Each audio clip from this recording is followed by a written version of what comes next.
सुबह सुबह नाश्ता करने के बाद भैया ऑफिस के लिए निकले ही थे कि 10 कदम की दूरी पर सामने से आती हुई ट्रक ने उनको अपनी चपेट में ले लिया। मैं अभी सोकर ही उठा था, चाय पी ही रहा था, तभी किसी ने बताया कि घर के पास ही एक एक्सीडेंट हो गया है। सोचा हुआ होगा, मुझे क्या, पर फिर मन नहीं माना। सभी लोग उधर ही दौड़ रहे थे। गया तो काफी भीड़ थी, किसी तरह पास गया। खून से लथपथ मेरा भाई जमीन पर पड़ा हुआ था। ट्रक वाला भाग चुका था। जल्दी से सबने मिलकर अस्पताल पहुंचाया, लेकिन सब बेकार। डॉक्टर ने जवाब दे दिया। भैया हम सबको छोड़कर चले गए थे।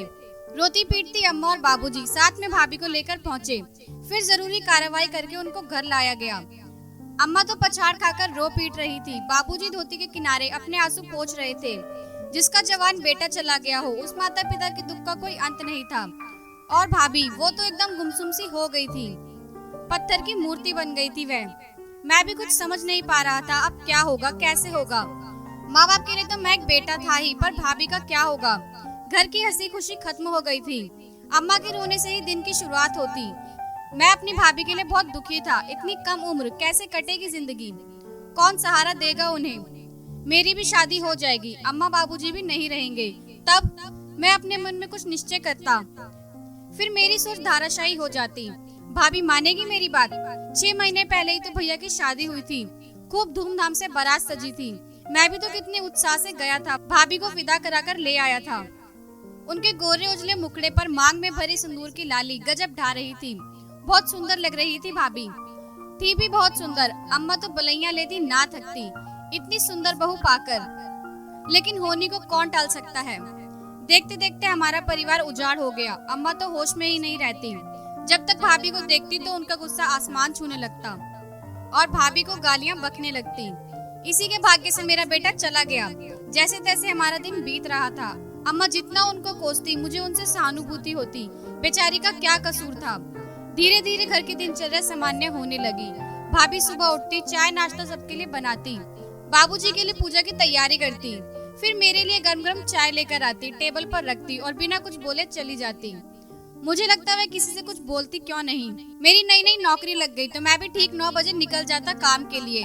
लेकिन उसके पहले जैसे ही नहा धोकर तैयार होता, भाभी मेरा नाश्ता और टिफिन लाकर रख देती। शाम को लौटता तो मेरा कमरा सजा हुआ मिलता। फूलदान में फूल सजाकर रखना कभी नहीं भूलती वह। उनको पता था कि मुझे अच्छी तरह से रख रखाव बहुत पसंद है, तभी आते के साथ चाय नाश्ता मिल जाता। रात को जब चूल्हे पर रोटी सेकती तो चूल्हे की आग से उनका चेहरा लाल हो जाता। माथे पर पसीने की बूंदी मोती का एहसास कराती। आजकल इधर मुझे ना जाने क्या होता जा रहा था, वह मुझे बहुत अच्छी लगती। मैं रोटी पकाता, परोसते उनको एकटक देखता रहता। कभी उनकी नजरें टकरा जाने पर खुद ही झेप जाता। फिर एक दिन उनके मायके से उनके माता पिता आए। उनको देखते ही अम्मा चिल्लाने लगी, अब क्या लेने आए हैं? आपकी बेटी ने मेरे बेटे को खत्म कर दिया, उसका भाग्य बहुत खराब था। फिर दोनों तरफ से बहुत कहासुनी हुई और उसी दिन वे लोग वापस चले गए। समय भागता, मैं उनके प्रति बहुत आकर्षित हो रहा था, लेकिन कुछ कहने की हिम्मत नहीं होती। ना जाने वे क्या समझेगी। और फिर अम्मा का डर। उनके माता पिता ने प्रस्ताव रखा कि छोटे बेटे से शादी कर देनी चाहिए, लेकिन ये सुनते ही अम्मा आग बबूला हो गई। इसके भाग्य से मेरा एक बेटा चला गया, अब दूसरे बेटे को मैं खोना नहीं चाहती। अम्मा को लगता था कि मेरे साथ शादी होने पर कहीं मुझे भी कुछ हो गया तो। माँ बहुत डर गई थी, लेकिन इस बार मैंने मन में पक्का सोच लिया था और एक बार कहने की कोशिश भी की थी, तो भाभी काम का बहाना बनाकर चली गई। बाबूजी भी चाह रहे थे कि घर बस जाए, लेकिन अम्मा तैयार ही नहीं होती। लेकिन मैं देख रहा था भाभी मेरा विशेष ख्याल रखने लगी थी आजकल।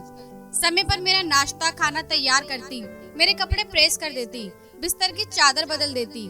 एक दिन ऑफिस से आते हुए गाय को बचाने में मैं बाइक से गिर गया। अधिक चोट तो नहीं लगी, लेकिन पैर में फ्रैक्चर हो गया।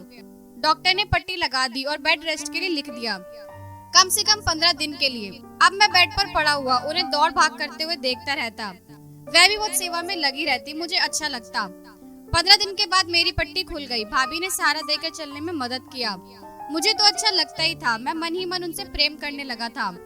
अम्मा के डर से मैं मुझसे बचने की कोशिश करती। मैंने कभी अनुचित व्यवहार नहीं किया। समय के इंतजार में था और आखिर वह समय आ ही गया। होली का त्योहार आया। अम्मा तो मुंह लटकाए बैठी थी। तब बाबूजी ने ही कहा, कितना रोती रहेगी, वह चला गया, अब नहीं आने वाला। जो है उसके लिए तो अच्छा मनाओ। मन में तकलीफ तो सबको है। जाओ बहू के साथ तैयारी करो। अम्मा नहा धोकर पूजा की थाली लेकर मंदिर गई। अच्छा मौका था। मैंने भर मुट्ठी अबीर गुलाल लिया और भाभी के माथे पर भर दिया। वह तो रोने लगी। आपने क्या किया? अम्मा क्या कहेंगी? अम्मा जो कहेंगी वो देख लेंगे। मैं आपसे शादी करना चाहता हूँ। भाभी क्या कहती, मुंह छिपा लिया। लेकिन सच में वह बहुत सुंदर लग रही थी। लेकिन अचानक वह बाथरूम जाकर सारे अबीर गुलाल को धो आई। अम्मा मंदिर से लौटी तो पूछा, तुम दोबारा नहा रही थी? क्यों? वह सिर झुकाए चुप रही। बाबूजी ने मुझे पुकारा और कहा, जा बहू को भी मंदिर ले जा, इतने दिनों से कहीं निकली नहीं है, माँ के दर्शन से मन अच्छा लगेगा। बाबूजी सब कुछ समझ रहे थे, मुझे मौका देना चाहते थे। उनका इशारा मेरी मंशा पूरी करने वाली थी। मैं भाभी के लिए और अम्मा बाबूजी के लिए होली पर कपड़े लाया था। बाबूजी ने ही भाभी से आग्रह किया कि वे नया कपड़ा पहनकर मंदिर जाए। उनकी बात कैसे टालती वह। गुलाबी रंग की साड़ी में बहुत खिल रही थी वह। आज मैं अपनी योजना को अंजाम देने वाला था।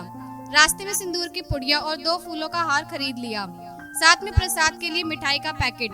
मंदिर पहुंच गया। भगवान के सामने जाकर भाभी के माथे पर सिंदूर डाल उनके मांग में भर दिया। माला की अदला बदली खुद ही कर ली। तभी पंडित जी भी आ गए। हमें आशीर्वाद दिया उन्होंने और कहा कि बहुत अच्छा किया है आपने। मैं उनके हाथ थामे घर आया। अम्मा तो देखकर चिल्लाने लगी और भाभी को कोसने लगी। तब बाबूजी आगे बढ़े। ममता, आशीर्वाद दो बच्चों को। इन प्यारे जोड़ों को देखो, कितने सुंदर लग रहे हैं। अभी हमारी बहू नहीं, बेटी है। फिर अम्मा ने कहा, ठहरो, आरती की थाली ले आने दो, बेटे बहू की आरती उतारनी है। और भीतर जाकर अम्मा आरती ले आईं।